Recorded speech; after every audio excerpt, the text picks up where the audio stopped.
Thank you. Okay, great. My name is Patty Ackerman, and I'm professor of women's studies at City College, and I'm also an Episcopal priest and a member of the International Advisory Board of the Women Peacemakers Program in the Netherlands. Hi, Monica. Monica is here. Good.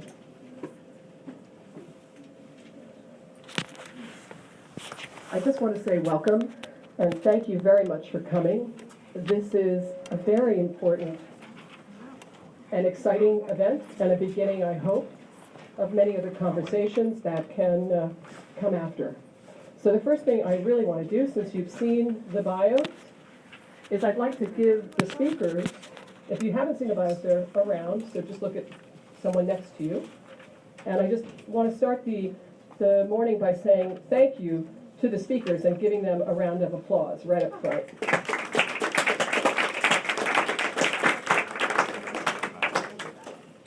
This event really came to me when I attended the CSW last year, and really for the last 10 years, and I noticed that there are some really strong intractable issues that have not been addressed between parties in civil society that relate to women's rights and LGBTQ rights. And I thought, you know, here we are at the UN. This is the pinnacle, the center, the absolute core of, in terms of principles, of dialogue, conflict resolution, conflict prevention, etc. And here we are not talking to each other. So I thought, let's see if we could get together a panel where we could talk about some things that are not meant to be inflammatory or contentious, but are meant to be sincere, so that we can get to know each other a little bit better and think about how we can work better together, and at least to share in the desire not to feel either persecutory or persecuted. So that is what is behind this event. And because it is an event that is very important, and it really kind of hasn't happened in this way before, I did, because I am a mediator, I did write out a few agreements for the session, and I'm just going to read them very quickly. And I believe most everyone has seen them, and you wrote them, Monica, some of them, so. We all wrote them. Everybody looked at these questions that we're about to talk about, everybody on the panel, and they all made suggestions, and they all prioritized the order, they changed things, and I believe everybody has seen them here today. Is that correct? Except for Monica, sorry. You'll hear them now. Okay, so the first is that we're entering into this conversation on 3/11/15 and agree to treat all conversation partners with dignity and respect. We agree to participate in the spirit of the UN principles of mutual respect and coexistence, even if we don't agree with each other. We will not monopolize the conversation, not raise our voices, or interrupt, argue, or insult any member of the conversation. We will not lecture, and we agree to listen. This conversation is intended to lead to a better relationship among the conversation partners, and therefore between their quite sizable constituencies. For these reasons, we will uphold these agreements during the parallel event. Agreed? Agreed. So I would just ask, what we're going to do is I'm going to read questions, and they'll be responded to in this order where people are sitting, and then following each question there's time for a bit of conversation, and then we'll move on to the next question. There'll be 15 minutes allowed for questions from the audience, and then there'll be basically a moment for each panelist or participant to talk about next steps, what they see as next steps. And so before I read the first question, I just want to introduce, you have the pictures, but for those of you that don't have the bios, this is Annie Zonneveld on the end here in the beautiful orange shirt, and Rebecca Oas. Ani is from Muslims for Progressive Values. Rebecca is from CFAM. Ryan Baumberger is from the Radiance Foundation. Monica Simpson is from Sister Song. Stefano Gennarini is from CFAM.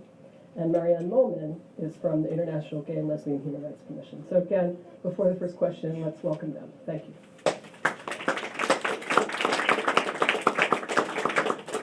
So Marianne, we're going to start with you.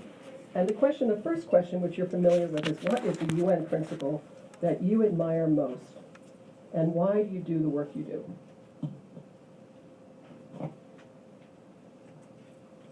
So for me, I've been interested in human rights since I was very little. I grew up in Denmark, and what I remember is my parents, for whatever reason, they never worked on human rights or anything related, gave me a book from UNICEF that was about children from around the world. And I was very moved by these different experiences of children that were very different from mine. I, in particular, remember a story of a child who was subjected to physical abuse and was thrown down a stairs. And it's still very vivid in my mind, this child. In my country, physical chastising children is prohibited by law. It's a crime for parents to hit their children in any way. And so this was very different from my experience, and I wanted to work to change this. And so I think one of the principles of the UN that was most attractive to me is that this is a place where people come together with different principles or different experiences and try to come to a common understanding of what is human dignity and what it means to live in dignity. And that to me is sort of the grounding of the human rights that I work for. So I get asked this quite often, why do you do the work that you do? And I never quite know where the passion came from, but what I know is that I have always felt this need to work to improve the situation for those who are maybe not empowered or maybe not able to do this for themselves. I thank you for holding your applause, and I think it would be great to do that until the very end of the event. Thank you, Patricia, for organizing this event. I think it's great to meet and discuss these intractable issues, as you rightly said, in an environment that's non-confrontational, friendly, and it really is important, even though we might not reach agreement. But I think it's important to discuss and for everybody to be able to express their views. So I never became interested in human rights like Marianne when I was young. I remember studying about human rights and law generally in high school and being very interested, but it never really took me by storm. I trained to be a priest actually, and studied theology, philosophy, all sorts of wonderful things. And when I realized it wasn't for me, I left the seminary, fell in love with a girl in London, and I thought, well, let's try law. And I went to law school, and even in law school, I thought, let me study something really not dramatic, because I was one of the things that I didn't want to be a priest for, because there was I felt was it's so dramatic. You know, the issues you come up with every day, meeting people. It means having to live with, accompanying people in their sufferings and their difficulties. I thought it would be very difficult, and that was one of the reasons I left. I thought let me do something like accounting or taxes, something very boring. And as I was in law school, I see the thing that really most took me was the issue of the right to life of every human being from the moment of conception. It really grabbed me. It was like something that really attracted me more and more, and seeing the importance of promoting the inherent dignity and worth of every human being, and all the discussions about this, the science behind it, showing that from the moment of conception, an individual human being is created or formed. If you don't believe in creation, the DNA is all there. All the biological information is all there, and so this really took me by storm as I was in law school, and I decided to try and intern for CFAM straight out of law school. It was a bad time in the legal market, very bad time, 2011 when I graduated, and so I ended up coming to CFAM, and the lawyer who was working previously had gone off to do other things, and so I came in, and I was there as an intern working for free, and so I was hired eventually. So that was great, and my experience since has been always that the most important principle here at the UN is the inherent dignity and worth of every human being, in the Charter, in the Universal Declaration of Human Rights. And my experiences, personal experience in life now that I'm married, I have 2 daughters, possibly another daughter in my wife Elizabeth's womb, is that we really need to protect that. Seeing the ultrasound of my babies, it's amazing. We really need to protect life. Thank you, and congratulations to you and your wife. That's beautiful. Good morning, everybody. My name is Monica Simpson, and it really is an honor to be here and to share this panel with so many passionate folks. So why do I do what I do? So I am a direct descendant from a people who were stolen from a land and brought to another land to work and toil and to create what we see and what we live and what we breathe in on this planet today.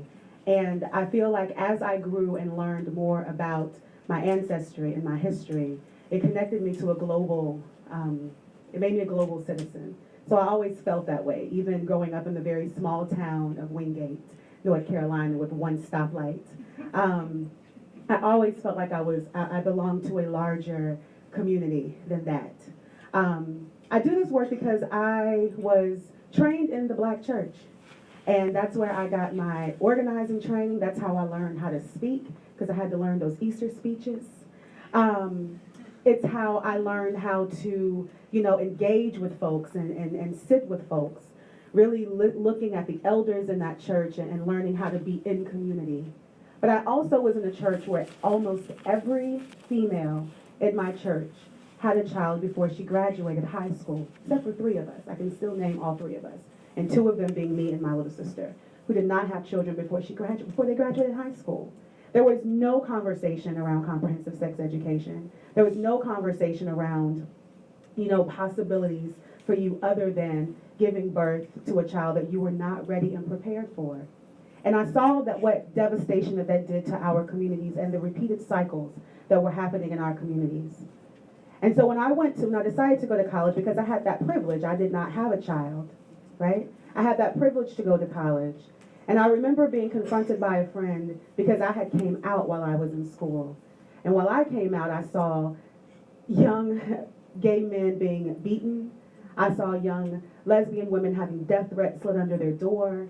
And I saw the emotional and physical violence that was inflicted upon folks that I was going to school with. And so I became vocalized and I was politicized around that. And so I had a friend that came to me because of my vocal ability at that time and said, you know what, I'm pregnant and I'm not ready to have this baby. I'm the first person from my family to go to college. I can't stop now. And so I asked her what she wanted to do, not what I thought she should do, not what I felt like she should do. What did she want to do for herself? And she decided to not bring life into the world at that time. And I supported her through that process. And now she has a beautiful family. She has her degree. She actually has a master's degree now and living a wonderful life. I do this work because I have experienced so much of those stories. I hear those stories on a daily basis. And I want to be a part of a movement that works to secure the human rights for all people to live self-determined lives. Now, the UN principle that means the most to me, I want to make sure I say it right? Is that opening line of the Universal Declaration of Human Rights that says, all human beings are born free and equal in dignity and rights. They are endowed with reason and conscience and should act towards one another in a spirit of brotherhood, and I would also like to say sisterhood, right? It's very simple. All human beings are born free and equal in dignity and rights. I think that sums up why I do what I do, why I'm connected to what I do, and I'm grateful to do what I do. And again, I want to apologize for being late. It's a Southern girl in a big city, and it's a hard situation sometimes. So I do sincerely apologize. Thank you. Thank you. It's awesome to be here. It's awesome to be among people who have diversity of opinion. My name is Ryan Baumberger. I'm the Chief Creative Officer of the Radiance Foundation. That my wife, I know you told me not to call you out, but my wife Bethany, my awesome wife back there, she's actually the woman in charge, and I am perfectly fine with a woman being in charge. So that being said, we're in the UN Church Center. So I have to say the reason why we do what we do is because first we love God, and secondly we love people because we love God. And in that, our life-affirming organization tackles some very tough social issues in the context of God-given purpose. It allows us to talk about issues like abortion and adoption. We talk about poverty, fatherlessness, the deterioration of family, race and racial reconciliation. In fact, I am the recipient of such a beautiful act of justice, which is adoption. I'm in a transracially adoptive situation. There are 15 in my family, 13 kids total. We kind of look like the UN. We got Native American, we got Vietnamese, my brother's half Nigerian, half white, we're biracial, we're white, we're black. 13 kids adopted as newborns, adopted from foster care. My parents are the pro-life people who truly do care for children after they're born, not just while they're in the womb. And so that's why I'm so passionate about this. I'm also the result of a horrific act. I was born as a result of rape. And so that's why when I look at the dignity of human life, look at the UN Declaration the Universal Declaration of Human Rights, Article 3, everyone has the right to life, liberty, and security of person. And that's why my wife and I, in love and boldness, and it's hard sometimes to communicate the truth, inconvenient truths to some, it's hard to communicate that in light of so many differing opinions, and sometimes you can get so much vitriolic response from some.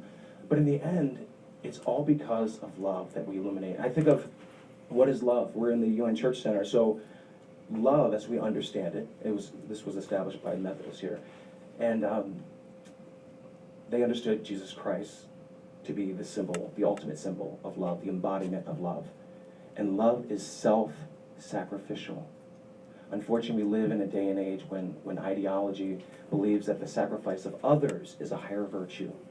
So what my wife and I love to do is to illuminate these inconvenient truths and to talk about the inherent, meaning it can't be assigned by man, woman, or governmental institution, because we know how well that goes throughout history when that happens, but the inherent dignity of human life. And that means not from the point of birth, but it means inherent by nature, by the very essence of someone's existence from the moment of conception. So that's why I do what I do. I love doing what I do, and I really appreciate the opportunity to be able to have this dialogue. I think it's healthy and constructive. So thank you very much to Patricia for organizing this event. It's wonderful to get to know people, actually. So my name is Rebecca, and my background, as you may have seen in the bio, is in cell biology and genetics. I was not actually involved really in any kind of activism at all for most of my life and most of my academic training. I was a research biologist, so certainly as a person of science, I am deeply interested in sort of the biology of human life. But as also a person of faith, I'm a Roman Catholic. I believe that all human life has dignity through the whole course of life, from conception to death, and that is a principle that as has been mentioned by others is reflected in the documents of the UN. And I think the thing that I love the most about the UN is that people don't come here from NGOs or from countries unless they really want to make a difference and do good. That they are genuinely motivated, not just for their own selves, not just for their own fellow countrymen and countrywomen, but that they come here really trying to make a difference to achieve the world that we want. And I think there's a lot of great things that we, as we talk about development agendas and as we talk about women's rights and all the people that we want to serve, however vulnerable, however marginalized, that we want a world in which nobody is left behind and where everyone's dignity is respected. And, so much of what goes on in the UN and so many of the debates we have is really about the how of that. I think there's a lot of agreement about the end we would like to see. The question, a lot of it is really the methodologies, and that's where, the negotiations happen. I think for myself, what really motivated me to do the work I do now is that combination of recognition of what human life is as a matter of biology, but also recognizing the inherent dignity of that as, something that is, of course, reflected in my faith. And also in the understanding that we have as people of multiple faiths or no faith at all here at the UN, that there is true dignity in being a human being. And so that's, I guess, why I'm here. Hi, good morning, everyone.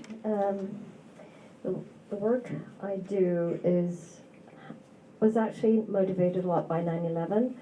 I was not into human rights. I was, as a very personal story, I've been exposed to a lot of injustice in the world and the consequences of war. I've lived all over the world, and that really exposed me to privileged life as well as that and poverty all over the world. For me personally, I was introduced to the United Nations when I was 16 by my father, and I have to thank him so much for that. And there's a lot about the United Nations articles that really resonates for me and for myself personally as a Muslim and the values of Islam. If I can get this up, I'd like to read. No one shall be, ICCPR Article 17, no one shall be subjected to arbitrary and unlawful interference with his privacy, family, home, or correspondence, nor to unlawful attacks on his honor and reputation. Everyone has the right to the protection of the law against such interference or attacks. The Article 12, this language protects physical and mental autonomy and choice. So does Islam, and that is vehemently our position. I actually agree a lot with what Stefano and Ryan had to say in the value of life. And for us in the Muslim community, we are really appalled at the lack of respect for human life in the Muslim world that is perpetuated, injustice perpetuated in the name of Islam. And so this is our approach, and this is our angle. For me personally, I've experienced some racism growing up and also here in the United States, but I see myself as an ally of LGBT rights and a defender of all human rights, because I do think that is God's gift, and I think the mechanism in the United Nations, it's very idealistic, but we are very far from achieving those ideals because we have not learned to talk to each other, and it seems like the more I know about the UN mechanisms, the more I learn that there's a lot of pulling each other's rugs from underneath our works, which I think is very unfortunate. So that's my 2 cents. Would anyone like to comment or respond to another participant's statement? Well, sorry. Go ahead. Can y'all hear me without the mic? Or do I need, okay, that's fine. Okay. When I have a microphone in front of me, I like want to sing, like it's really interesting. Anyway, I'm not going to do that. But what I do find beautiful about what was just shared with us is not really a direct comment to what anyone's story. It's just the fact that we're able to hear each other's story, right? And I think that so much of the time when we're doing this work and we're fighting for the, the rights that we, want to fight for, and we're like standing for our communities, like we just really get grounded in the work and working for the people that we feel like, nice. And God said, nice. And I just feel like to be able to hear each other's stories and like to hear the intersections in our stories, that none of us live these single issue lives, right? Like I think that's a beautiful thing to like be able to highlight, especially as we're having this conversation about, these differing sides sometimes, that even on with differing sides, we still come from very intersectional lives that have to be honored. So I just wanted to say that piece. I had something very similar to say. I think that it is really telling that we're, all of us, talking about the dignity of each and every human being, and the human rights as belonging to each and every human being as we are. And so that's something that I try to hold, that's very central to the work I do at the United Nations right now with the International Gay and Lesbian Human Rights Commission. I'm thinking about the negotiations that happened leading up to the adoption of the political declaration for this commission on the status of women. And, in one of the sessions, the Holy See delegate was saying, okay, we can have human rights in this document, but it can't be for all women and girls. We can just have human rights for women and girls, but not all women and girls. And we know from the LGBTI community that that is in some part directed at us, because as lesbians, bisexual women, or trans people or intersex people, sometimes we are not seen as human as others. So I hear the sense that all humans are dignified, all humans have dignity, and I hope we can hold on to that as we move forward. If I just may clarify, I can't speak for the Holy See as position, but as a Catholic and knowing Catholic teaching, I can guarantee you 100% that the reason why the Holy See would have asked for the deletion of those words after the word human rights is not because for the reason that you said. And I would really suggest that you do talk to them about the reasons for that, because they're not saying that. If anything, they'll probably say something about the fact that it's about preserving the universality of human rights, that all human beings have the same human rights, and prevent the notion of the creation of the notion that there are special rights for women that men do not possess, but that all human rights are equally should be equally enjoyed by all human beings. What? Please, did you have something to say? I know, my dear. I hear that. I absolutely do. And I think that it's also important to hold that, as much as we want to say that every, one has like this universal, platform that we're standing on, that there are communities of folks that are violated against more than others. That is just real. We do not live in a society where racism doesn't exist, where patriarchy doesn't exist, where we're not dealing with, the impact of white supremacy. These things are still very much a part of our daily lives. So even when we talk about human rights and we want to stand firm on this solid platform with everyone being equal, we still have to address that there is inequality there, and violations happen on certain groups of marginalized people more than it happens on others. So I hear exactly what you're saying, and I don't think that we can have that statement without also saying that violations happen. Right. Yeah. Well, just to add to that, I do agree, but I think we have a different perception of which demographic is more violated than others. So we look globally, 43.8 million abortions each year, and you're talking about a group of human beings who are more violated than any other group of human beings. So when we talk about the dignity of all human life, of course, every human life has that inherent dignity, but it's how you're defining which things are classified as a human right. And that's why here at the UN you have those who are trying to enshrine abortion as a human right. So if you want to talk about those and the violence exacted upon a demographic more than others, we have to be able to discuss the violence that is exacted on a group of human beings that is often considered less than equal to others. Rebecca. Please. Yeah, let's weigh in. No. Bonnie? No. Okay. I could just keep on talking. I Or I could sing too, we could just do a little duet.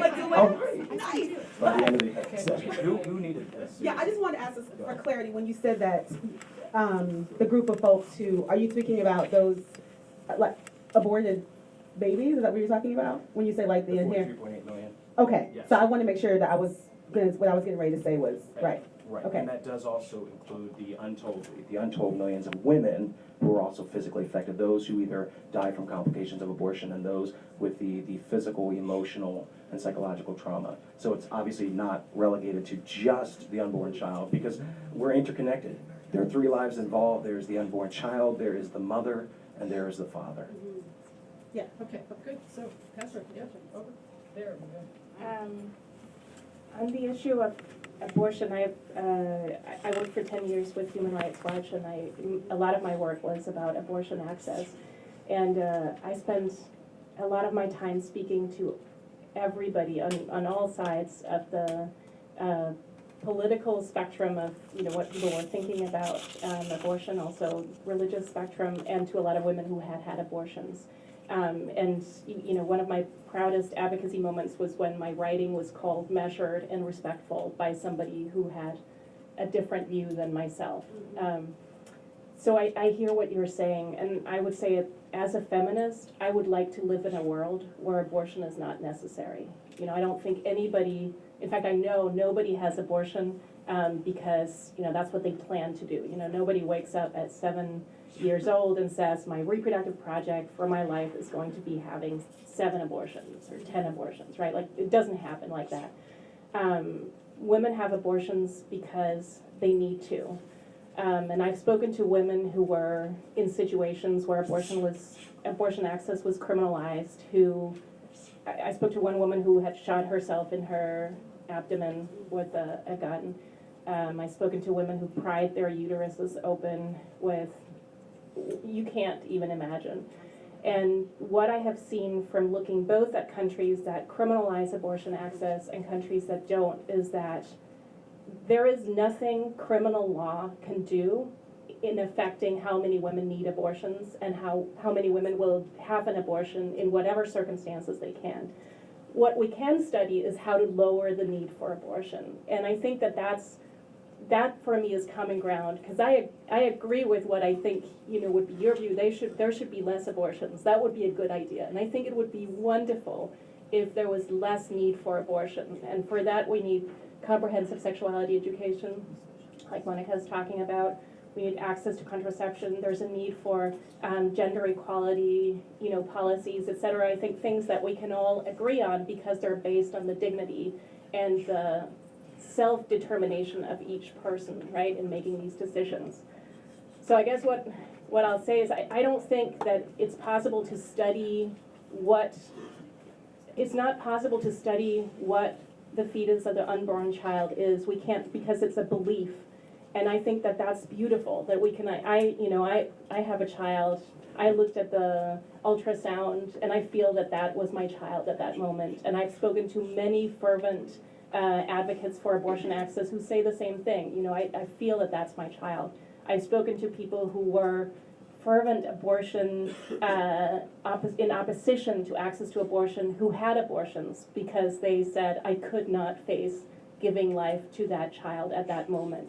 And the same on the other side, right? I've spoken to people who work for abortion access and who got pregnant without wanting to be pregnant and said, I could not face having an abortion at that moment because I felt it was my child. So I feel like all of those things are so personal, we can't study that. What we can study is what is the combination of policies that leads to the least number of unwanted pregnancies and the least number of abortions. And I feel like that's the direction we should go in, because then we can eliminate the subjectiveness and go more towards okay, here's the respect, and here's where we can get to the common ground, which is a lesser number of abortions. So this is that moment where I get to say, okay, everybody, just take a breath. Here we go. Where's that bell? Just a breath. The bell. Where's the bell? We also do have a... But, this is sort of like the opening statement. And, we just jumped right into it. We had a whole order of kind of easing into this. And after the first question, we're right in the center of it, which is great, I think. So, Stefano, you wanted to make a comment. If you could make it brief. Very brief. Thank you. Here, let me give it to you this way. I'll be very brief.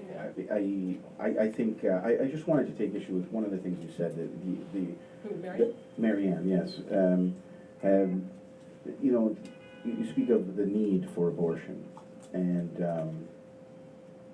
what we want to achieve is a world where there is no need for abortion, where there is no abortion, because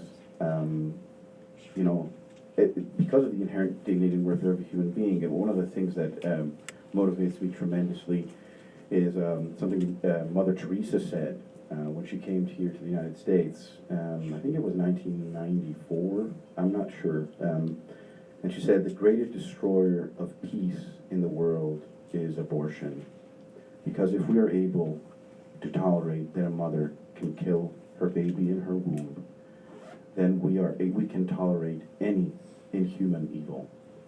And what we want is a world where abortion is not only not needed, where abortion is not there, no form of violence, no form of abuse against anyone, including individuals who identify as LGBT,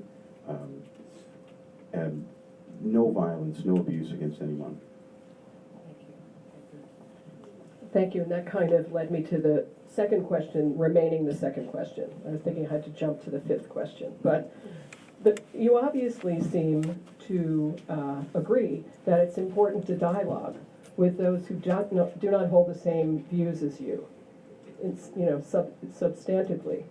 What conditions do you think must be in place to achieve a better dialogue? Start with Connie this time. Hey, that was not the protocol. You were looking at me though. I think having this conversation is really important, and probably without the audience. But maybe the audience helps us keep it polite, maybe. Sorry, Patty, what was the question again?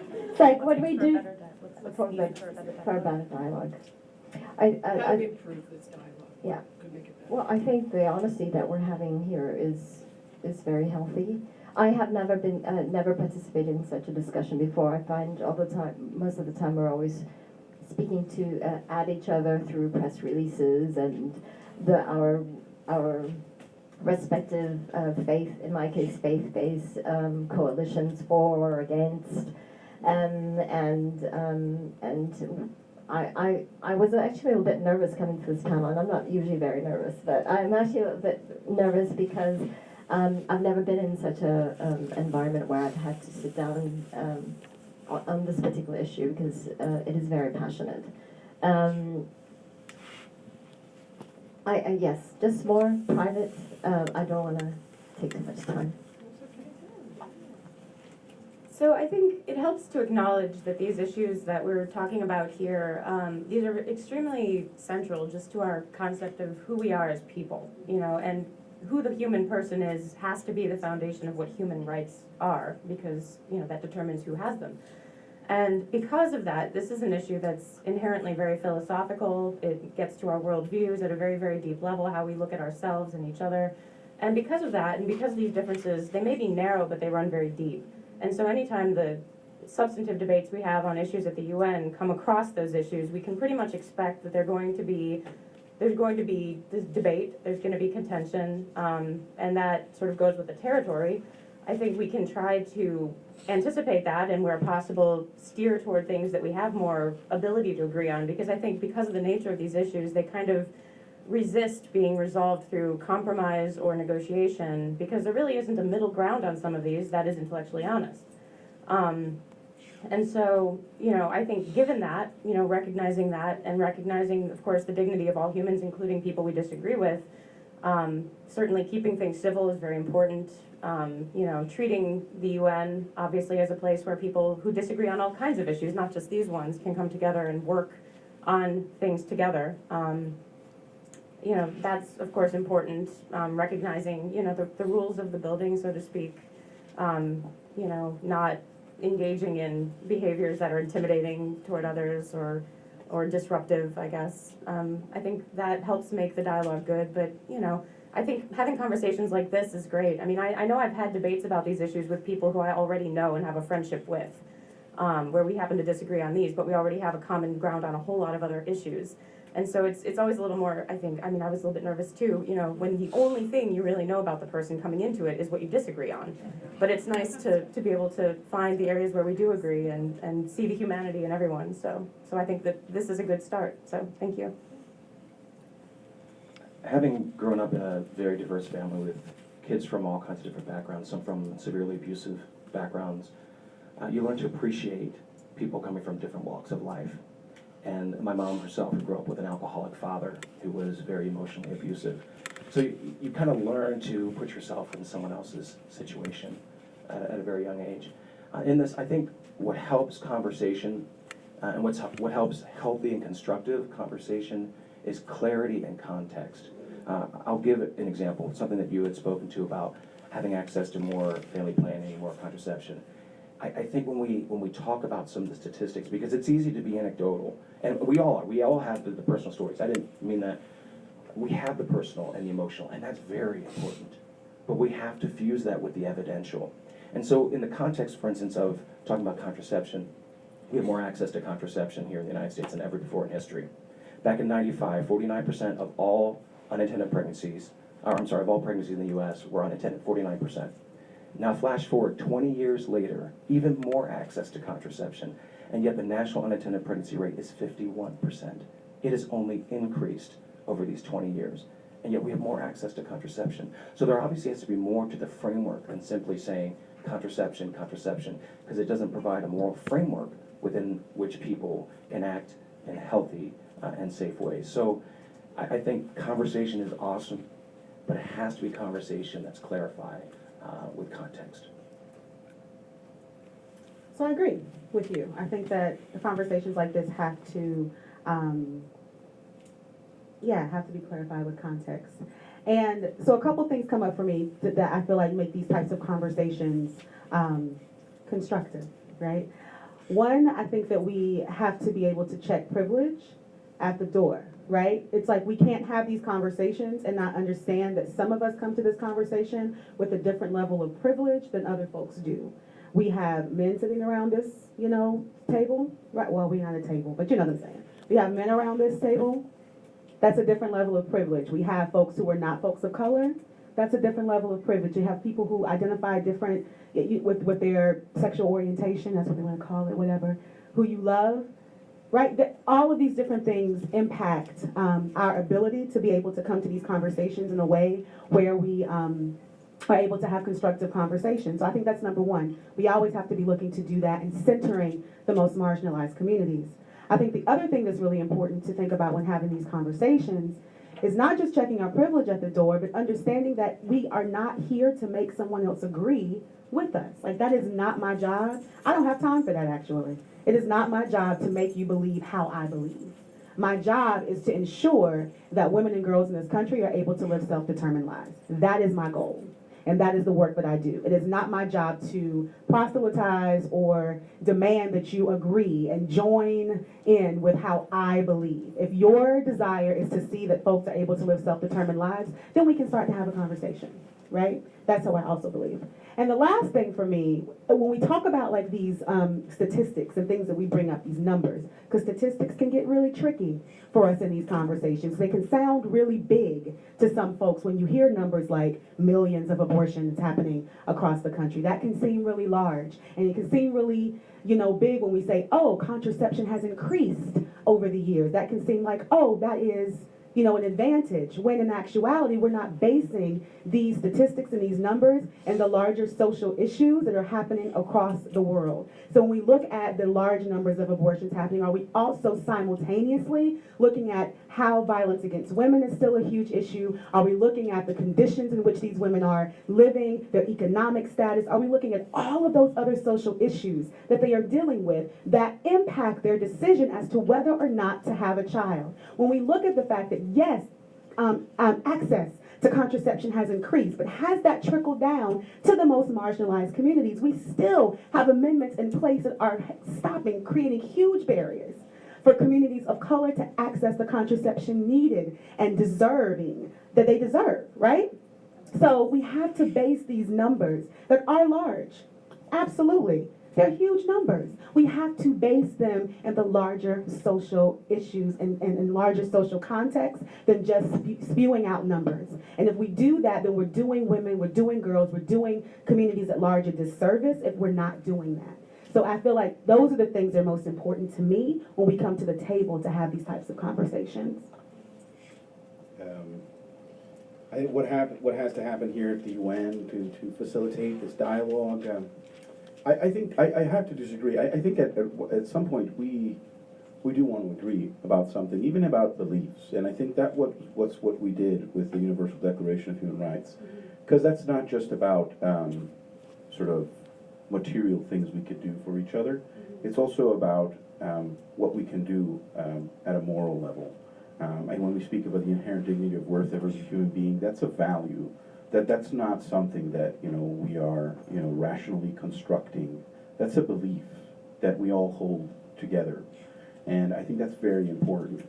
And so I do think that at some level we do want to reach agreement even on our beliefs. But in terms of what has to happen here at the UN, I think what you said about checking privilege at the door, that's very important. There is a perception, and it's increasing, unfortunately, that the UN is a tool for powerful country, wealthy country, who feed a lot of money into the system to transform the world in their own image, right? And then that's why you get the oftentimes brought up, a language about respecting cultures, diversities, religions, because every person in the world feels that they want to buy into the UN system. But if they feel that the values that are being proposed to them do not respect life, do not respect their understanding of sexual mores and things like that, they don't feel they have buy-in in the system. In the long run, this is going to be bad for the UN system. If we inject controversy into maternal health and say that, to reduce maternal mortality, we have to make abortion legal, which is absolutely false, because Ireland and Chile, with the probably the best maternal mortality rates in their regions and are amongst the leaders in the world, have the lowest maternal mortality rates, have very restrictive abortion laws. So this is the kind of thing that has to happen. We can't be trying to project. Wealthy countries have to show some restraint and respect the diversity out in the world. And ultimately, if people don't have buy-in into UN, if people don't find that they have buy-in in the UN, they will stop participating meaningfully. And that's when really we should be scared. Because the UN may not have worked in intervention in human rights situations very well, but it has prevented a lot of wars just by bringing parties and states together to talk. So that's just one point I wanted to raise about checking privilege at the door. There's so much to react to here, and I think I'm going to start with maybe what should have been part of also my presentation of why I do this work. I went to Guatemala when I was in my 20s, in my late 20s. I went with a peace education project, and I remember when I came back, I lived in the United Kingdom at the time. When I came back to the United Kingdom after a year, I think it was, in Guatemala,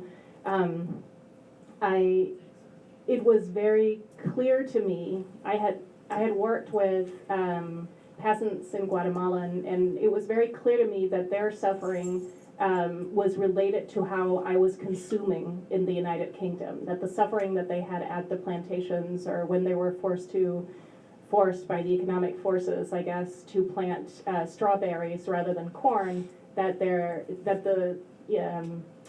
the hunger and the suffering that came as a result of that was directly related to how I was consuming in the United Kingdom. And so I remember I got very depressed, and I was staying in bed for many days, and I had a conversation with my mother, and she said to me, this is not going to change if nobody does anything about it. So you can do two things. You can stay in your bed, or you can go outside and do something about this. And I think, this relates to me to what Monica was saying about checking privilege, or understanding our role from wherever we are in perpetuating the injustices and the inequality that exists. So I agree with Stefano that human rights is a value framework. It's not value free, it's not an objective framework. We've already decided that some things are good and some things are not so good. And on the things that are not so good, I would say are a failure to recognize diversity. But that also means diversity within countries. And it means diversity in terms of, like Monica was saying, who comes to the table, who has the ability to speak out, who has their voice heard. And so it means that we need to be able to hear controversy in a space like the United Nations, because we aren't all going to agree. When somebody comes from a specific country, when somebody comes from my country, Denmark, and says it's a good idea to administratively detain women who drink during pregnancy without much due process, which actually can happen according to the law. Somebody from Denmark might say that's not a very good idea, because a person with an alcohol dependency would be much better served somewhere else than in administrative detention, and that person should be heard too. So if somebody comes from a country where homosexuality is criminalized or severely punished, and their government says we don't recognize sexual diversity, but that person's voice should also be heard. That person has the same dignity as those who are speaking from them at the UN. So, I think I agree on the context. I agree on this is a value statement. I agree there has to be space on diversity, and that we all have to be aware of where we're coming from and who we're speaking for and who the people we're listening to are speaking for as well. I'd like to, we all, seems like we all agree on the right of, the universal value of human rights, which is great. It's a great starting point. But given that there's such persecution and the criminalization of LGBTs in the Muslim world and in the West in some societies, or in South America, for example, what is your stance, and how can we, we're talking about human rights here. What about, can you take a position, well, these are human beings too. They should not be jailed. They should not be punished, tortured, shoved off the ceiling, tall buildings, and what have you. It's appalling with the double standards. I agree. Every life is sacred. That is my Muslim faith belief system too. But it applies to everyone, and I'm a little bit irritated by the double standard, if I can be honest about it. Okay. I think I don't think we're applying a double standard here. I think you have to recognize that different countries have different cultural contexts and traditions, and overwhelmingly, in general, what these cultures and traditions bring to the table is positive. There are harmful practices that exist in every country and every tradition. But to reject culture and tradition wholesale, I think, is a mistake. And that's what's happening in many ways at the UN, which was often founded on the understanding that between cultures and traditions, in reality, there weren't that many. On the fundamental issues, there weren't that many misunderstandings. Specifically on the issues of persons with same-sex attraction, or who perceive themselves to have a different gender than what they have biologically. I think this is something that we've seen a lot of advocacy for in the United States, in Europe, in recent times, and lots and lots of advocacy and lots of development, also in South America. And what has happened is that the culture has changed, and so there is a perception that sexual activity between consenting adults is fine. In fact, it's even protected under the law. And that's not the case everywhere in the world. In fact, that's not the case in the majority of the world, where they're very strict, even marital laws in many places, and especially in the Islamic world, where we see here at the UN, there's no sexual activity. It doesn't exist outside of marriage. It's like there's like a veil that prevents from it from being even existing. But to actually use the UN system to change the cultures, then that's what's going to tear the system apart, because people will not feel the buy-in that's necessary. And if you want to take them there, and I don't believe that consensual sex between adults, unless they're married, is legitimate. But I'm not saying it should be criminalized, and I'm not saying anybody should be discriminated because of that. But the moment when you want to sort of use the UN system as a tool to pressure countries to change their cultures, change their laws on these issues, they're not going to feel buy-in. And quite honestly, they're going to say, look, when we signed on to the Charter, it says in Article 2 that there are subjects that are essentially within the national jurisdiction. And at Cairo, we agreed that issues like abortion law are subjects that are essentially within national jurisdiction. So why are you trying to pressure me now on these issues on which we never agreed? Also, in the Universal Declaration of Human Rights, you mentioned the right to private life, family life. But you would have no one would have signed on to the UN Charter in any country with Muslim population in particular, but many other countries as well at that time would have never signed on to the Charter or to the Declaration with the understanding that meant the right to sexual autonomy or self-determination in this sense. So that's what we have to be careful about, because we could tear the system apart with these controversies. Okay, so there's a lot.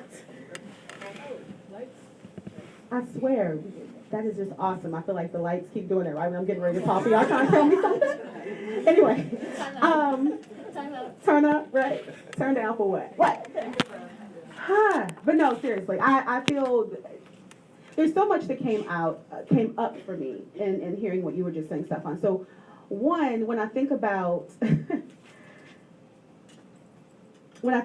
this whole concept of, you know, us having these conversations around sexual rights and sexual freedom and talking about all these issues, would like this, if we brought these to these countries, that it would tear things apart because they wouldn't feel like they could have buy-in. I don't necessarily get down with that. Like, I don't really feel that at all. What I do think is that when I think about Uganda, like what that's and since 2010 there has been this push to try to kill those who identify as LGBTQ in that country. And I've been following this story and really feeling like directly connected to really what happens on the African continent. And so looking at this story and looking at how we don't also have conversations about how there are organizations that go into these countries using this UN framework and this UN gateway to go in to talk from their platform, bringing in really religious right-wing conversations to countries who may not have even started to have conversations about these things, but they're being infiltrated, in my opinion, by a lot of groups that are not necessarily from that area, but they're coming in and they're bringing in, right, this rhetoric, this ideology. And I think that if we're going to talk about anything that's like stretching and tearing anything, that type of practice, when using the UN platform and the flags and all of that in the name of the UN to do that, for me, I feel like that is a bit destructive. And I think that we need to have that conversation at the same time. And I think that to me is more of a battle issue. The other thing that comes up to me too when we talk about, you were talking earlier about maternal mortality, and for those folks saying that if we legalize abortion, then maternal mortality rates would fall, right? Maternal mortality is also an issue in the United States too, for those of you all who don't know. In the state of Georgia, we have the highest rates of maternal mortality in the country. Black women are dying at a rate 4 times higher than that of their white counterparts. Sister Song worked with the Center for Reproductive Rights last year to do a shadow report that we took to the UN in Geneva to talk about this as a reproductive injustice, right? And in that report, we're not talking about access to abortion. We're talking about access to health care. We're talking about access to like what is needed for women to be able to get what they need to have healthy pregnancies. And that's the beautiful thing about the reproductive justice framework that I haven't really, you know, lifted up on the panel like really directly yet, is that we don't just focus on abortion, you all. The reproductive justice framework realizes that to only solely focus on abortion, that we're doing a disservice to the full lives of women. It's also about the human right to have children, and the human right to parent the children that you have in healthy and sustainable environments, and the right to bodily autonomy. All of this is discussed in the human rights framework too, yes, but also in the reproductive justice framework. We are an intersectional framework, right, that's rooted in human rights. And so when I think about, you know, how we just throw this word abortion around so much, it's like this dirty word, and it's something that women have been doing. It is not going away, right? I know we all want a world where we don't have to have it. I know we all want a world where women don't have to make this decision, right? But women have been making this decision since the beginning of time, y'all. Before it was safe, before it was legal, before we were even calling it abortion, women have always controlled their own fertility. And I think that this is where we have to get clear on that. We've always done that in all cultures, in all communities. And it's something that is necessary for women in their reproductive lives. It's a part of their health care. It is a part of their health care. It's their human right to health care and access. So I just feel like those are two things I wanted to lift up in what you just said, was around, like, you know, countries aren't ready for that and all of that. And I hear that. But I think that we also have to talk about how we're not having conversations about what's happening when we go into these other countries with our, you know, platforms to also sway and move folks to be where we want them to be. And also, I just wanted to lift up that notion of maternal mortality, because maternal mortality for us is not directly connected to abortion, although for those women who are dealing with complications in their pregnancy and they do want to keep their life and they have an option, they should have an option to a safe and legal abortion that allows them to keep their life and potentially try again, or to choose whatever else they want in their own reproductive destiny, right? So, here you go. I just need a few seconds, maybe a minute. The concept, we have to be very careful of how we label things, particularly saying something as religious and right-wing, for instance. And just as the other side has to be careful of using, labels like liberal, and because grouping everybody into one monolithic group is not altogether healthy. But I want to challenge that notion because it's the Universal Declaration of Human Rights that actually establishes what marriage is between a man and a woman. And I don't think we would ascribe the UN as a religious right-wing organization. So that is foundationally. But that is foundationally, that's declared in that declaration. It's also declared in that declaration that every human has the right to life. So that's not a religious right-wing ideology. In fact, we talked about values and beliefs. Obviously, there was buy-in that declaration was able to be passed and agreed upon. The other thing about abortion and maternal mortality, this is important to understand, because it is often suggested that it is a solution to lowering maternal mortality, and study after study shows that that's not the case. In fact, if you look in the United States, maternal mortality rate back in the early 20s was 574 per 100,000 women. It dropped before abortion was legalized in New York in 1970, it dropped to 26 per 100,000, and that was without legalized abortion. Legalized abortion has done nothing to actually lower maternal mortality rate. In fact, a newest study out of Mexico, studying 32 Mexican states. Out of those states, the states with less permissive abortion laws also had lower maternal mortality, 23% lower overall maternal mortality, and 47% lower maternal mortality due to abortion complications. So I just want to kind of disabuse anyone of the notion that somehow abortion is healthcare and has an impact in reducing maternal mortality. Somebody take the mic just to privilege the moderator. I just want to say that we switched from your discussion. Your question was on LGBT rights. Yeah. I just want to make a note of that. Yes, thank you. Okay? Because Okay. that's a human right. Can you speak to that at all? I think Marion was ready. Okay. No, that's really good. Yeah, because we are talking about life. I respect that and I agree. But I think that is also a life that is born, lived, and taken away. And somehow that is not as important. And that's really problematic for me. And this is murder, outright murder. We are talking about a culture, the influence of culture and buy-in. But there are some cultures that are awful. And I come from some cultural traditions that are that needs to change. And that sense of I think as someone of faith, where human rights, life is all rooted in justice, there's some things in our tradition, in our culture, that is not just, and that's something that needs to change, and that comes from education, and that's something that we're working on as Muslims. But I don't think that culture needs and should be accepted as a moral code necessarily. I think the Human Rights Declaration is universal because it addresses human rights for all. And I think that's very elementary, and I don't understand why that should be more complicated. So I'm going to let Ani have the last word on that question, since it was hers. And I'm going to take a minute now to suggest, since we have about 20 minutes left in this session, that we take about 15 minutes of questions from the audience, or 10 minutes of questions from the audience, and then come back for our participants to answer this question, along with anything they would like to say. Do you think it is possible to come to a consensus on sexual rights and religious rights at the UN on those issues? And what can we do to move that agenda forward? So questions? One sec, I'm gonna get just the lay of the land. Okay, good. There you go. Your question first, and if you could just identify yourself. My name is Marna Ida. Mark, come up here. Okay. Stand up, you get your question stated, if you would say. Hi, my name is Marna Ida, and I was just thinking, I'm from Norway.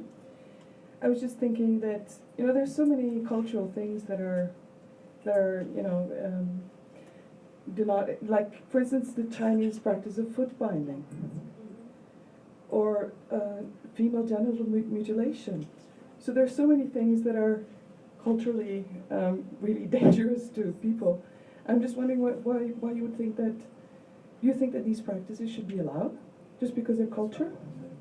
The question is for Stefano. Yes. Okay, go ahead, Stefano. Sure. That's not what I said. I said there are harmful practices, heinous practices, like female genital mutilation, like foot binding, many, many others. I would argue abortion is also one of these practices.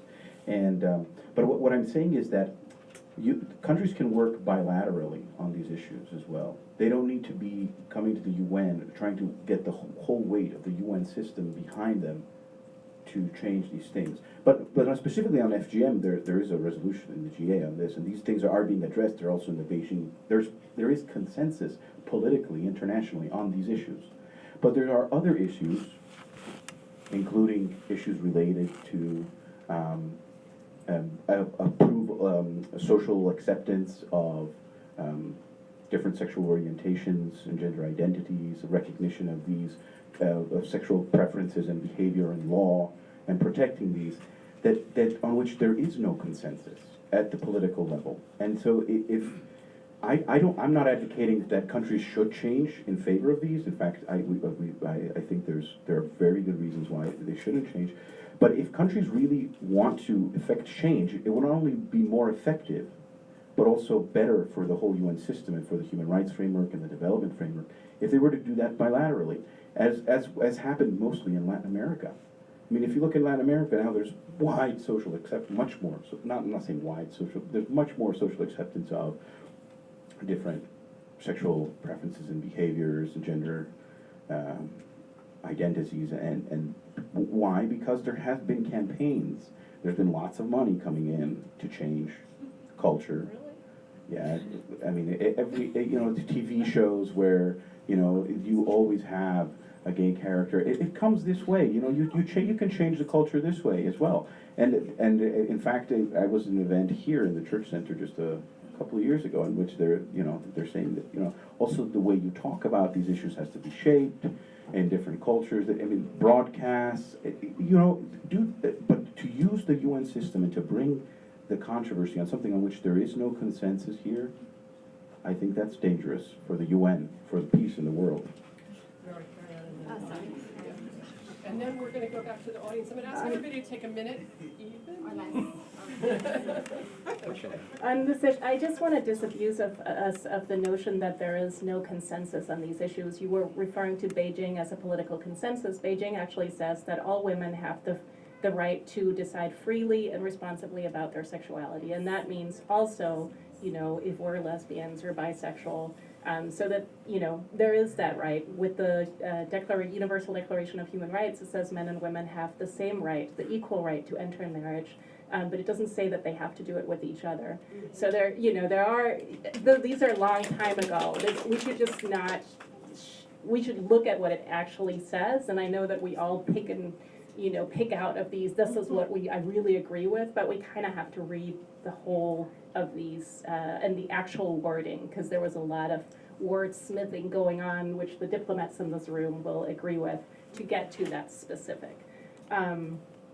That's what I wanted to say about that. There's there are a number, there's the resolution on extrajudicial killings in the General Assembly that has passed now for a decade, that includes the notion that people should not be targeted for extrajudicial killings because of our sexual orientation or now also gender identity. There are 2 resolutions at the Human Rights Council that talk about the right to non-discrimination on the basis of sexual orientation and gender identity. There are any number of treaty monitoring bodies that have spoken about the need to access legal abortion, that have spoken about the need to non-discrimination and not, kill and discriminate against people because of our sexual orientation or our gender identity. So I just, it makes me nervous if we're trying to shape. I understand that there is in no document does it say there is a right to access abortion in no negotiated document, and I absolutely see that. What it says is that we have a right to our health care, we have a right to life, we have a right to a lot of different things. I know that. But I want you all to also recognize that it does say in Beijing, for example, I have the right to decide freely and responsibly on my sexuality. It does say that. Okay, we're going to go to the audience, and I'm going to ask you if you would come up here and ask your question, and then have a seat back down. Thank you, and thank you for those responses. Thank you. So I want to talk about the context and the cultural things. So I come from Asia, so we have specific culture, and so in many cultures in Asia, actually, we don't have so much strong against about homosexual fundamentally in our culture. But later, when the Christian church come in, and so this change our culture. Then I just feel we talk about respect the local culture and why seems different standards. So for very short, one specific example in Taiwan, we are fighting for marriage equality, and so the strongest against the power come from church. What's the question you have for them? Yeah, so I want the question is so if we talk about don't let UN to tear up the local context and the culture, but why at the same time there is another power come from Western country and doing the similar things? I think Ani has that. I'd like to address a little bit more about the culture too, because in the Islamic context, that's also changed in Malaysia for the negative. We've always had trans and LGBT people in the Muslim community in Malaysia, and they have never been persecuted. They've lived pretty freely. But now we have Sharia laws that has changed up, where they are in prison and the trans are thrown in jail for no good reason.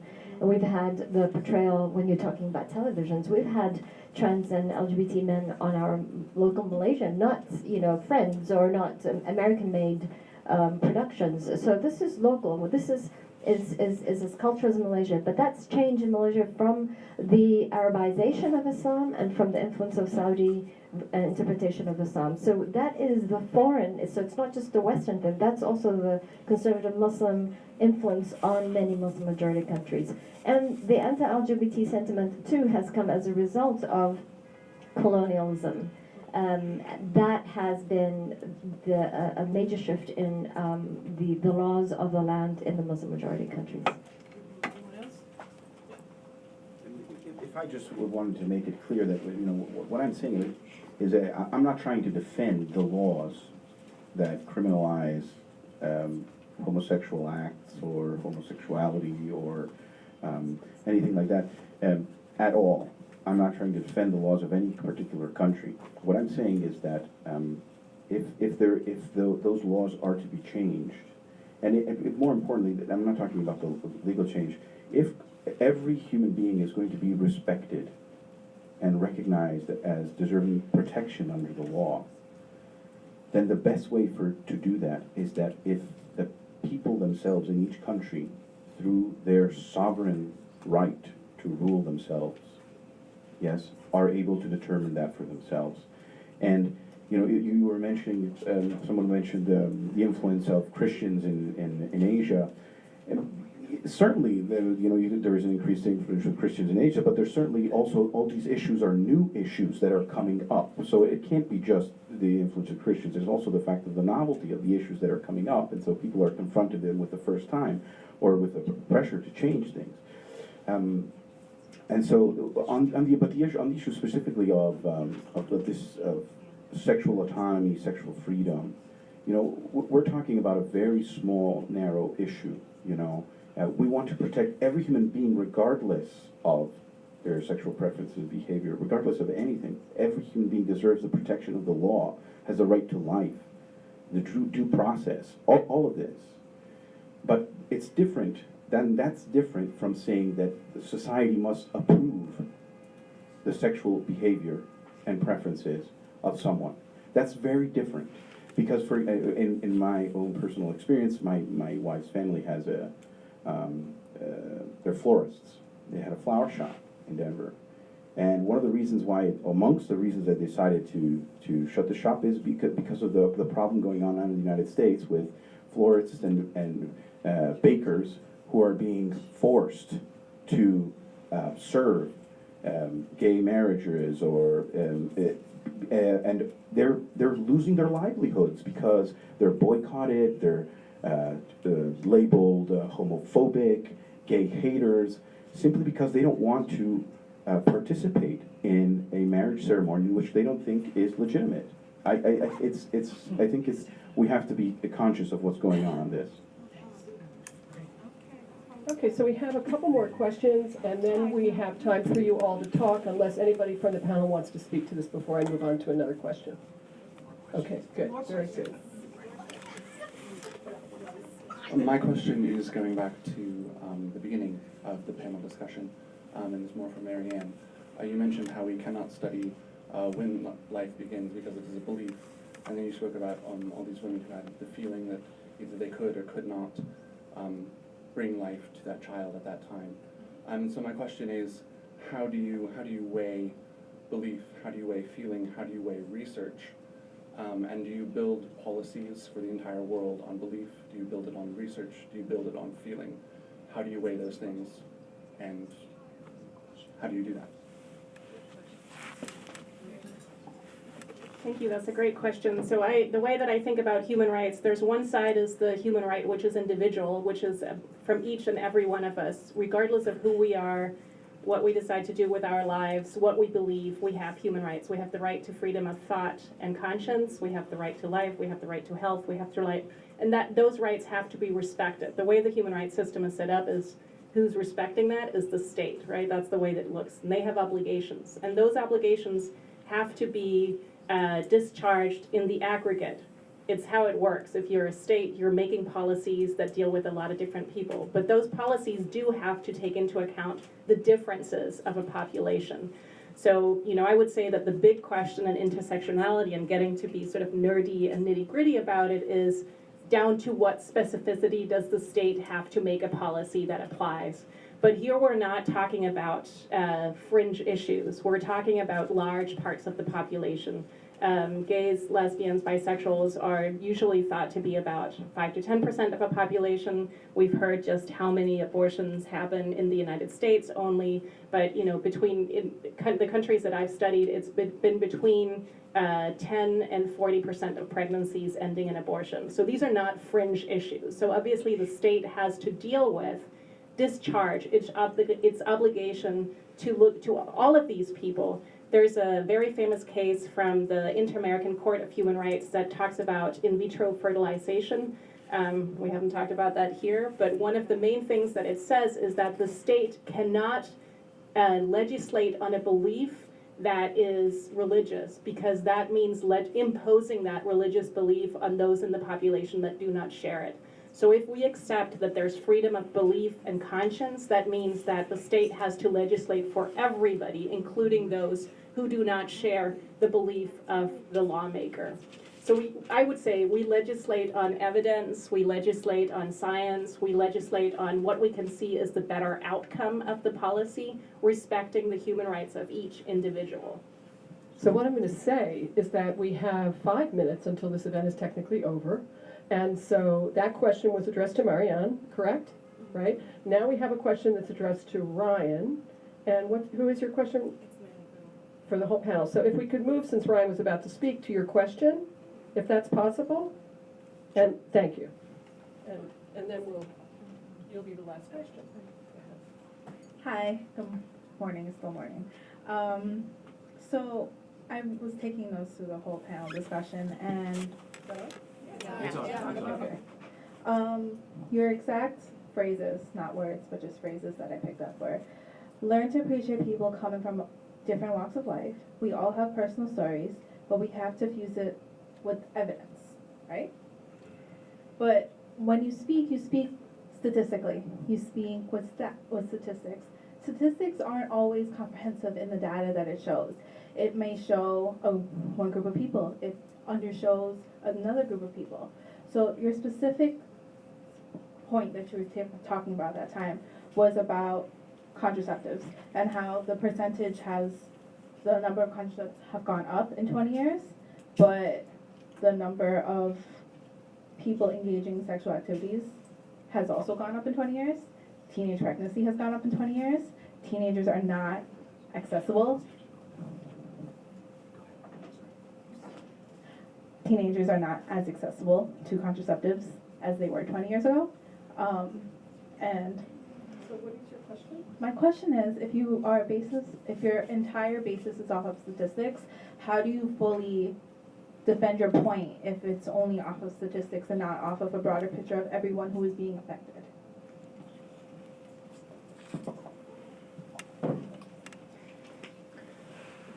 Thank you for your question. I think part of it I have to challenge the premise of some of your question. For instance, teenage pregnancy rate has actually been coming down.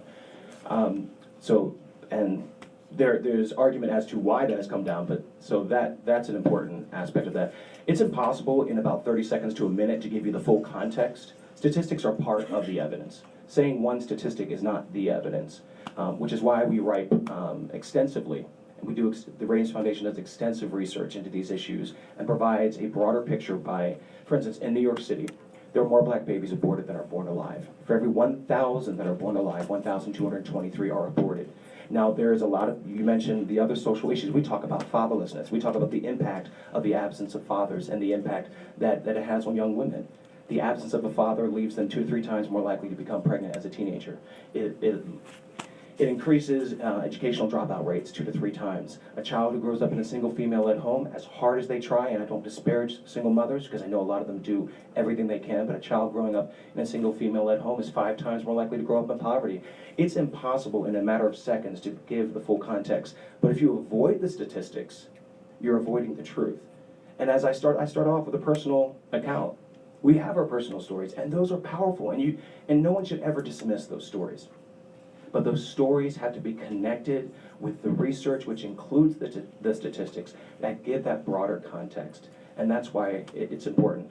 With the issue of contraception, yes, the population has increased. That's why you give a percentage saying 51% of all pregnancies, about 6.2 million pregnancies, 51% today are unintended. Whereas back in 1995, you're talking about 5.4 million pregnancies, 49% of those. So the percentage is accurate. It doesn't, the increased number of people doesn't change that reality. And I think we really need to engage in conversation about the failure of contraception, about the mass exodus of men from the picture. And I believe Roe has precipitated that greatly. But statistics are a vital part of explaining what is going on so that people have a clarified understanding of the issue. Okay, out of respect for the actual panel getting to speak at the end, there's a final question which is going to, and you can be the first one to respond to this, but you're going to need to. Hi, my name is Imani Marks, and I'm a youth member with the International Youth Leadership Council at Advocates for Youth. And I guess to redirect this conversation to a more international scope, since we are at the UN. So first of all, I'd like to share one last statistic. 47,000 women each year die from unsafe abortions globally. And there's no arguing that that's women who die, regardless of belief system or whatever. That's 47 women who die because either abortions are inaccessible and or illegal in their home country. Now, we spoke a lot about if abortion was legal, if abortion was accessible. Chile and Ireland have complete ban on abortion, yet maternal mortality is low. We're not talking about what we can do today. We're talking about what's happening now. So we've shared that we all agree that human dignity, human rights, we all agree that we're coming from a place of love. So what do we do next? How do we take our various core beliefs, but our common path of love and human dignity and the fight to human rights to ensure that women and girls everywhere don't have to risk their life. They don't have to undergo unsafe procedures for whatever numerous reasons. Like, so how do we use our different belief systems, our different paths, to integrate all those things to make this world a better place for women and girls? Thank you. That is an excellent question. And I think there is a lot that we can all agree on that has been shown. I mean, you raised a great point. That in some countries we have great maternal mortality statistics. Some countries we don't. It doesn't always track with what the laws on abortion are. In fact, the outcomes for mothers and, for women and girls, really, it's much more based on what region you're in and what kind of infrastructure you have, what kind of healthcare accessibility you have. If you're in a region that is rural, that doesn't have roads, then if you have a complication, you don't have a backup plan. There's only so much you can do, to sort of triage in rural areas. And you can only get maternal health up so far by trying to do sort of last second or stopgap approaches. What we've seen certainly across the Latin American region in the last couple decades, we've seen huge increases in maternal health, and so much of it comes down to infrastructure more broadly within the healthcare system, having roads that are good. Because you find that women die from unsafe abortions and women die from unsafe childbirth for the same reasons. They die from sepsis, they die from bleeding. And if you have a system where there's emergency obstetric care, which so often gets left behind, then women's lives can be saved from, and it's not just women too. When you have a system where women and girls' lives can be saved from pregnancy complications, you also have a system where if somebody falls and breaks their leg, if someone's in a car accident, then they too can have access. Everyone benefits. And that's something that, is not controversial at the UN. It's just a matter of having the will to do it and getting the funding in place. So. Monica? Well, last words? Oh, no. I'll just save it for you. Said we're going to have a last comment. No, this is it. This is it? Yeah. Oh, well, then you can go ahead. I'd like no, Monica, you next. Okay, well, I will Thanks. do what she Yeah. says because she's a facilitator. Okay. And I respect that. Thank you. Is there, so tell me the question again. How do we make the world a better place for women and girls? How do we make the world? That's a huge question in 20 seconds. But what I will say is that I feel like it is important for us in these conversations, and as we leave this room and go back to our organizations, our countries, and wherever brought us here, when we go back, I want us all to think about how are we centering the most marginalized in our conversations? How are we making sure that the most marginalized is what's leading our focus, is what's leading our work? That's what's really important for us in the reproductive justice movement, right? That's how we really base and frame our work, is by centering the most marginalized.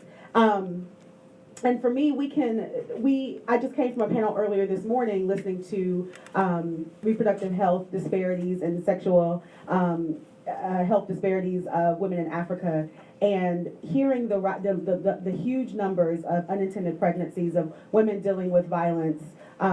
There's so many issues, and I feel like to have these conversations void of the larger social issues in this country, we're doing a disservice to women and girls when we do that, right? We have to keep these larger issues at mind. When I think about the fact that there is still a huge wage gap, and I'm thinking very U.S. centered, but I know that this goes across the world too, but there's huge wage gaps. When we think about access to health care, it's still huge issues. When we think about the prison industrial complex, especially here in the U.S., when you talk about fatherless families, right? It's not just about fathers not wanting to be there, but there are larger systems that are pulling men away from their families. And so we can't just talk about folks not wanting to be there. We have to talk about what's keeping them from being with their families and also address those systems. I need to see those folks who are doing this work across both aisles. Like for us, we were on the front lines of Black Lives Matter. We were on the front lines supporting Marissa Alexander's right to her human right to, a healthy life that was free from violence, right?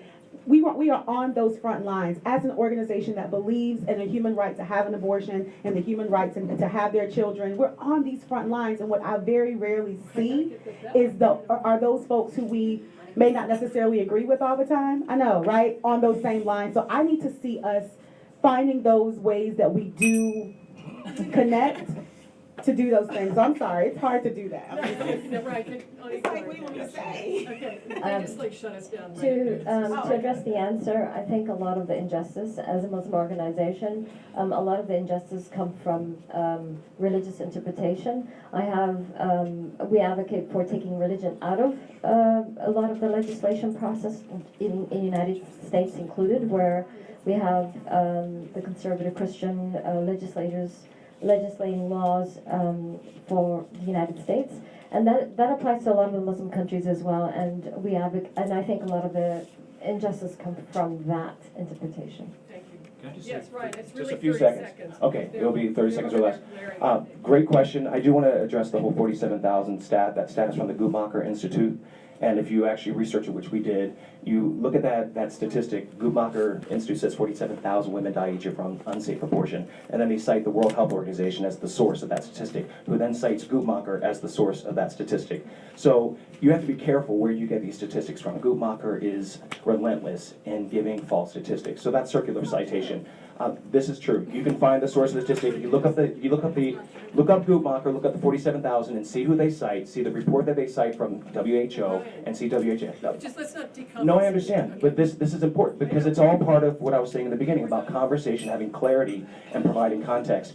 I love the Beijing Declaration that there's point 25, that it encourages men to be fully involved in the fight for equality. Well, that wasn't respectful. I'm sorry. That wasn't respectful at all. I asked you to stop because they've asked us to leave, so you have Okay. to forgive me. Well, I just want to remind you of point 25. I think it's important that I men are understand. discouraged often, and they should be fully involved in the fight for equality. Thank you. Thank you. We have Stefano and Marianne before we end. Thank you. And just thinking, going forward, I think what really needs to happen in the UN I don't think we're going to get consensus, or drawing on the last, on issues like sexual orientation, gender identity. I don't think we'll get consensus on sexual and reproductive health unless abortion is not qualified as a basic health service. But I think going forward, I think what needs to happen is that governments that have the money, that fund the organizations that work on issues, as well as philanthropists, they need to concentrate on maternal health issues that are not controversial, avoid abortion, avoid the sexual orientation, gender identity, highly divisive issues, work on respecting human dignity of all persons. And our last comment, if you can stay. What do we do to make the world a better place for all women and girls? That means also all women who are lesbian or bisexual or trans, and it also means all women who need abortions for whatever reason. So I would say I agree, respect and dignity, but that means for all of us. And let's please give them a round of applause.